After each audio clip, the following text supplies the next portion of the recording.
einen ganz schönen Tag. Mein Name ist Roberto Lohne und ich begrüße ganz herzlich der Kumpel und neuer Bekannte, der Herr Umberto. Guck mal, Umberto, ich habe in Würzburg gelebt und habe studiert, da 7 Jahre lang. Und ich habe doch gemerkt, dass die Deutschen, die mögen sehr gerne die Musik, die lateinamerikanische Rhythmen und sogar, ich würde immer gefragt, ob ich noch was spielen konnte für den. Damals hatte ich nicht diese Möglichkeit, aber heutzutage bin ich ein Liebhaber der lateinamerikanischen Musik auf Deutsch.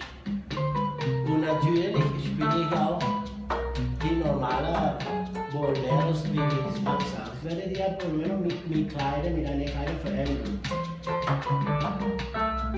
Una rosa prendada azul es un motivo, una linda estrellita de mar es un motivo, escribir un poema es fácil, si existe un motivo, ya se puede crear mundo nuevo de la fantasía, una rosa pintada de azul es un motivo, una linda